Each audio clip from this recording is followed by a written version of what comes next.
आज हम एक ऐसे विषय की गहराई में उतर रहे हैं जो लोगों को डराता भी है और आकर्षित भी करता है। सीरियल किलर्स का दिमाग। हमारे पास पैट्रिक बेरीडी की किताब talking with psychopaths and savages के कुछ बहुत ही दिलचस्प नोट्स हैं। और इस पूरी चर्चा के दौरान मेरे दिमाग में बस एक ही सवाल घूमता रहेगा, क्या एक शैतान हमारे बगल में रह सकता है और हमें कभी पता भी न चले? और यही इस किताब का सबसे डरावना सच है। ये चर्चा सनसनी फैलाने के लिए नहीं है, बिल्कुल नहीं, बल्कि उस मनोविज्ञान, उन पैटर्न और उन सच्चाइयों को समझने के लिए है जो लेखक ने हत्यारों के साथ घंटों बैठकर उनके इंटरव्यू करके निकाली हैं। तो चलिए इस सवाल का जवाब ढूंढने की कोशिश करते हैं। ठीक है, तो सबसे पहले उस शब्द से शुरू करते हैं जो हम सब ने फिल्मों और न्यूज में हजारों बार सुना है, सीरियल किलर। सुनते ही दिमाग में एक अजीब सी डरावनी तस्वीर बनती है। लेकिन क्या हर कोई जो कई हत्याएं करता है सीरियल किलर होता है? किताब में इस पर काफी अच्छी तरह से रोशनी डाली गई है। हाँ, और ये फर्क समझना बहुत जरूरी है क्योंकि ये उनके सोचने के तरीके को दिखाता है। लेखक 3 तरह के हत्यारों में साफ फर्क करते हैं।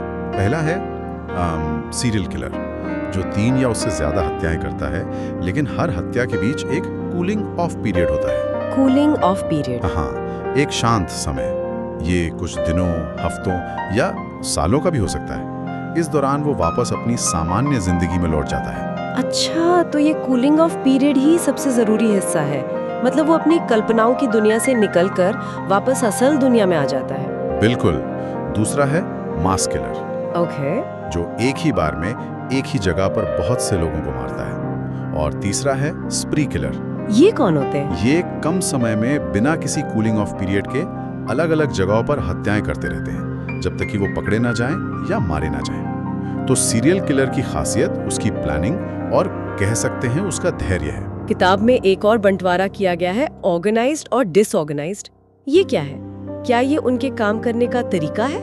हाँ, ये FBI की प्रोफाइलिंग तकनीक का एक हिस्सा है जो उनके काम करने के तरीके को समझने में मदद करता है। ऑर्गेनाइज्ड किलर जो होता है वो बहुत सोच समझकर प्लानिंग के साथ काम करता है।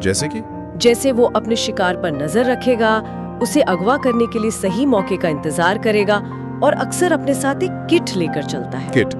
कैसी किट? जिसमें रस्सी या टेप जैसी चीजें होती हैं। वो क्राइम सीन को साफ करने की भी कोशिश करता है ताकि कोई सबूत न छूटे। एक मिनट, तो इसका मतलब ऑर्गेनाइज्ड किलर ज्यादा खतरनाक हो क्योंकि वो ज्यादा सोच समझकर और नियंत्रण के साथ काम कर रहा है? एक तरह से हाँ, क्योंकि उसे पकड़ना ज्यादा मुश्किल होता है। दूसरी तरफ है डिसऑर्गेनाइज्ड किलर। वो बिना किसी खास योजना के जो मन में आया वो करता है। मतलब अचानक से? हाँ, उसका हमला अचानक और बहुत हिंसक होता है। क्राइम सीन अक्सर अस्त व्यस्त होता है और वो बहुत सारी सबूत पीछे छोड़ जाता है। ये अक्सर दिमागी तौर पर कम स्थिर होते हैं। लेकिन क्या ये इतने साफ बंटवारे होते हैं? क्या कोई हत्यारा हमेशा ऑर्गेनाइज्ड ही रहता है? यही तो सबसे दिलचस्प बात है। लेखक साफ करते हैं कि ये नियम कोई पत्थर की लकीर नहीं है। ज्यादातर हत्यारे इन दोनों के बीच में कहीं होते हैं। हो सकता है कोई बहुत प्लानिंग से शुरुआत करे, लेकिन कुछ गड़बड़ हो जाए और वो घबराकर डिसऑर्गेनाइज्ड तरीके से काम करने लगे। असल जिंदगी फिल्मों से कई ज्यादा उलझी हुई होती है। चलिए अब उस सवाल पर आते हैं जो शायद सबको सबसे ज्यादा डराता है। क्या ये लोग हमारे बीच हैं? क्या मैं और आप किसी सीरियल किलर को जानते हो सकते हैं? किताब का जवाब तो रोंगटे खड़े कर देता है। ज्यादातर समय आप उन्हें पहचान ही नहीं सकते। ये मास्क ऑफ नॉर्मैलिटी की वजह से है। सामान्यता का नकाब। साइकोपैथ्स अक्सर एक ऐसा नकाब पहनते हैं जिससे वे बिल्कुल सामान्य, मददगार, यहाँ तक कि बहुत आकर्षक भी दिखते हैं। वो आपके ऑफिस का वो इंसान हो सकता है जो हमेशा मुस्कुराता है, या वो पड़ोसी जो हर किसी की मदद के लिए तैयार रहता है। उनके परिवार होते हैं, दोस्त होते हैं, वे नौकरी करते हैं। लेकिन क्या ये नकाब हमेशा इतना परफेक्ट होता है? क्या उनके व्यवहार में कभी कोई अजीब बात, कोई क्रैक नजर नहीं आता जिसे पकड़ा जा सके? बहुत कम, क्योंकि उनकी भावनाएं जैसे प्यार, आकर्षण या दुख के आंसू सब एक अभिनय होता है। वो दूसरों की भावनाओं को समझते हैं लेकिन महसूस नहीं करते। वो जानते हैं कि किस स्थिति में कैसे व्यवहार करना है, तो वो उसे बस कॉपी कर लेते हैं। ये दूसरों को धोखा देने में माहिर होते हैं। लेखक ने तो खुद इन लोगों का इंटरव्यू किया है। उन्होंने अपने अनुभव से कुछ सीखा होगा, कोई नियम बनाया होगा खुद को बचाने के लिए। हाँ, और उनका एक सुनहरा नियम था, उनके बारे में उनसे ज्यादा जानो। तैयारी ही बचाव है। बिल्कुल, इंटरव्यू में जाने से पहले वो केस की हर छोटी बड़ी जानकारी पढ़ते थे। उनका कहना है कि असली खतरा शारीरिक नहीं बल्कि मनोवैज्ञानिक होता है। ये हत्यारे इंटरव्यू के दौरान एक कलाकार की तरह प्रदर्शन करते हैं। वो आपको अपनी कहानी में उलझाने की, सहानुभूति जीतने की या डराने की कोशिश करेंगे। वो आपके दिमाग से खेलते हैं। अगर आप तैयार नहीं हैं तो वो आपको अपनी झूठी दुनिया में खींच लेंगे। तो अगर बाहरी रूप से कुछ पता नहीं चलता तो दिमाग के अंदर क्या गड़बड़ है? समस्या की असली जड़ क्या है? किताब साइकोपैथी के मूल पर ध्यान केंद्रित करती है। इसका मूल है सहानुभूति, यानी एम्पैथी का पूरी तरह से ना होना। जैसे हमारे अंदर एक नैतिक कंपास होता है जो हमें सही गलत बताता है, उनके अंदर वो कंपास है ही नहीं। बिल्कुल भी नहीं। नहीं, उनमें अपराध बोध या शर्म जैसी भावनाएं नहीं होती। वो अपने किए पर पछतावा महसूस नहीं करते। दूसरों को अपनी बातों में फंसाना या मैनिपुलेट करना उनके लिए सांस लेने जितना स्वाभाविक होता है। मनोविज्ञान में इसे मापने का कोई तरीका है? हाँ, एक मशहूर टूल है जिसे हरेस साइकोपैथी चेकलिस्ट कहते हैं। इसमें भावनाओं की कमी, दूसरों पर निर्भरता, झूठ बोलना और असामाजिक व्यवहार जैसे 20 लक्षणों को परखा जाता है। और किताब की सबसे अहम और डरावनी सच्चाई ये है कि लेखक के अनुसार कुछ लोगों को सहानुभूति के जरिए कभी नहीं बदला जा सकता। आप उन्हें ठीक नहीं कर सकते। क्या इसका कोई जैविक कारण भी हो सकता है? मतलब क्या उनके दिमाग की बनावट में ही कोई फर्क होता है? न्यूरोसाइंस की कुछ रिसर्च इसी ओर इशारा करती है। कुछ अध्ययनों में पाया गया है कि उनके दिमाग के एमिगडाला हिस्से में, जो डर और घृणा जैसी भावनाओं को नियंत्रित करता है, प्रतिक्रिया कम होती है। एक मिनट, मतलब उनके दिमाग में डर का अलार्म सिस्टम ही खराब है। जो चीज हमें और आपको डराएगी या घिनौनी लगेगी, उनके लिए वो कुछ भी नहीं है। ये तो सोचने में भी अजीब लगता है। बिल्कुल, उन पर भयानक तस्वीरों का कोई खास असर नहीं होता। साथ ही डोपामिन, जो हमें खुशी और इनाम का एहसास कराता है, उसका असंतुलन भी एक कारण हो सकता है। शायद उन्हें नॉर्मल चीजों से वो किक नहीं मिलती, इसलिए वो और ज्यादा खतरनाक चीजों की तरफ बढ़ते हैं। लेकिन लेखक ये साफ करते हैं कि बायोलॉजी कोई बहाना नहीं है। ये सिर्फ एक स्पष्टीकरण का हिस्सा हो सकता है। ये उनके किए गए कामों को सही नहीं ठहराता। ये सब थ्योरी तो समझ आ रही है, लेकिन असल दुनिया में ये कैसे दिखते हैं? किताब में जॉन क्रिस्टी का जिक्र है। उसकी कहानी तो बहुत अजीब है। जॉन क्रिस्टी का मामला दिखाता है कि कैसे बचपन का शोषण और अपमान एक व्यक्ति के मन में जहर घोल सकता है। वो यौन कुंठा का शिकार था, जो पहले गुप्त कल्पनाओं में और फिर हत्याओं में बदल गई। और वो बाहर से कैसा दिखता था? बाहर से एक शांत, सीधा साधा दिखने वाला आदमी। उसने अपने घर में कई महिलाओं की गैस से दम घोटकर हत्या की और नेक्रोफिलिया जैसे अपराध भी किए। और सबसे भयानक बात तो ये थी कि उसके एक अपराध के लिए किसी और को सजा हुई थी। हाँ, उसके एक अपराध के लिए उसके ही किराएदार एक निर्दोष व्यक्ति टिमोथी इवेंस को फांसी दे दी गई थी। इससे पता चलता है कि वे कितने शातिर हो सकते हैं और न्याय प्रणाली को भी धोखा दे सकते हैं। क्रिस्टी का मामला ये भी दिखाता है कि शैतान आपके घर के अंदर ही छिपा हो सकता है। और पीटर कर्टन, जिसे वैम्पायर ऑफ डेसल्डॉर्फ कहा जाता है, वो तो विकृति का एक और ही स्तर था। वो तो सैडिज्म की जीती जागती मिसाल था।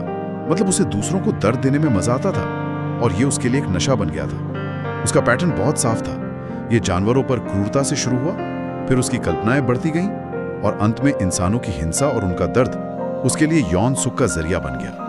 ये दिखाता है कि कैसे छोटी शुरुआतें भयानक अंत तक पहुंच सकती हैं। कुछ केस तो ऐसे हैं जहां उनका सामाजिक रुतबा ही उनका सबसे बड़ा हथियार बन जाता है, जैसे नेविल हीथ और colonel Russell Williams. Neville Heath का केस इसी का एक क्लासिक उदाहरण है। बाहर से वो एक पूर्व वायुसेना अधिकारी, बेहद आकर्षक और पार्टियों की जान था। वो महिलाओं को अपने चार्म से फंसाता था, लेकिन अंदर से वो एक क्रूर सैडिस्ट था। तो उसका अच्छा दिखना और सामाजिक व्यवहार ही उसका कवच था। बिल्कुल, लोगों के लिए यकीन करना मुश्किल था कि इतना चार्मिंग इंसान ऐसे भयानक अपराध कर सकता है। और कर्नल रसेल विलियम्स का मामला तो और भी चौंकाने वाला है। वो एक हाई फंक्शनिंग साइकोपैथ था। High functioning? हाँ, वो कनाडाई वायुसेना का एक अनुशासित और सम्मानित अधिकारी था, जो एक प्रमुख एयरबेस का कमांडर था। बाहर से एक आदर्श नागरिक और सैनिक, लेकिन असल में वो छिपकर अपराधों को अंजाम दे रहा था। ये पहले घरों में घुसकर महिलाओं के अंडरगारमेंट चुराने से शुरू हुआ और बाद में यौन उत्पीड़न और हत्या में बदल गया। एक एयरबेस का कमांडर, ये तो यकीन करना भी मुश्किल है ना? उसकी काबिलियत और अनुशासन ही उसके शैतान को छिपा रहे थे। उसे आखिरकार फोरेंसिक विज्ञान ने पकड़ा जब उसकी गाड़ी के टायर के निशाने क्राइम सीन पर मिले। उसकी पूरी जिंदगी 2 हिस्सों में बंटी हुई थी और किसी को भी उसकी दूसरी जिंदगी के बारे में भनक तक नहीं थी। ये दोनों केस तो एक ही बात की तरफ इशारा करते हैं कि समाज में आपका रुतबा, आपकी इज्जत एक बेहतरीन नकाब बन सकता है। किताब सिर्फ पुरुष हत्यारों की ही बात नहीं करती है ना, महिलाओं से जुड़े मामले भी हैं। हाँ, और जोडी एंड एरियस का मामला दिखाता है कि हिंसा का कोई लिंग नहीं होता। इस केस में जुनून, ईर्ष्या और सच्चाई को अपनी कहानी के हिसाब से तोड़ने मरोड़ने जैसे तत्व शामिल थे। उसने अपनी कहानी बहुत बार बदली थी, जहाँ तक मुझे याद है। लगातार जोडी एरियस ने कोर्ट में और मीडिया के सामने लगातार अपनी कहानी बदली। वो खुद को पीड़ित की तरह पेश करती रही। ये मामला दिखाता है कि कैसे कोई अपनी कहानी को इस तरह से मैनिपुलेट कर सकता है कि सच और झूठ में फर्क करना मुश्किल हो जाए। अकेले वो अपराध कभी नहीं करता। बिल्कुल। साथ में वे एक दूसरे की हिंसक कल्पनाओं को बढ़ावा देते हैं। अपराध बोध बढ़ जाता है, जिससे किसी एक को पूरी जिम्मेदारी महसूस नहीं होती, और हिंसा का स्तर भी वही बढ़ जाता है। 2 लोग मिलकर अकेले की तुलना में कहीं ज्यादा खतरनाक हो जाते हैं, क्योंकि वे एक दूसरे की सीमाओं को लांघने के लिए उकसाते हैं। तो इस पूरी चर्चा के बाद कुछ बातें बिल्कुल साफ है। कोई एक प्रोफाइल नहीं है जो सब पर फिट हो। वो बुद्धिमान या मंद बुद्धि, आकर्षक या अजीब कुछ भी हो सकते हैं, और हत्यारे का मकसद ही उसके अपराध का तरीका तय करता है, चाहे वो ताकत हो, यौन सुख हो या कुछ और। बिल्कुल। लेकिन सबसे बड़ा सबक शायद ये है कि उनका सामान्य दिखना ही सबसे बड़ा धोखा है। तो मतलब सबसे बड़ा खतरा उनकी हिंसा नहीं, बल्कि उनका धोखा है। वो आपको यकीन दिला सकते हैं कि वो आपके जैसे ही हैं, और यही उनका असली हथियार है। वे समाज के नियमों को तोड़ते नहीं, बल्कि उन्हें अपने फायदे के लिए इस्तेमाल करते हैं। ये बहुत गहरी बात है। तो फिर इन्हें रोका कैसे जाए? अगर प्रोफाइलिंग हमेशा काम नहीं करती, तो क्या करता है? और यही लेखक का एक महत्वपूर्ण निष्कर्ष है। वो कहते हैं कि असली रोकथाम प्रोफाइलिंग से नहीं, बल्कि बेहतर पुलिस जांच से होती है। फॉरेंसिक विज्ञान, सबूत इकट्ठा करना और अच्छी पुरानी जासूसी ही इन अपराधियों को पकड़ने का सबसे कारगर तरीका है। अच्छा। क्योंकि जब आप एक नकाबपोश दुश्मन से लड़ रहे हों, तो आपको तथ्यों और सबूतों पर ही भरोसा करना होता है। ये हमें एक बहुत ही जरूरी सवाल पर छोड़ जाता है। अगर हत्यारों का कोई एक तय चेहरा या प्रोफाइल नहीं होता और वे हमारे समाज का हिस्सा बनकर एक सामान्य जीवन जी सकते हैं, तो सिर्फ बेहतर जांच पर निर्भर रहने के अलावा एक समाज के तौर पर हमारी जागरूकता की क्या भूमिका हो सकती है? ये सोचने वाली बात है।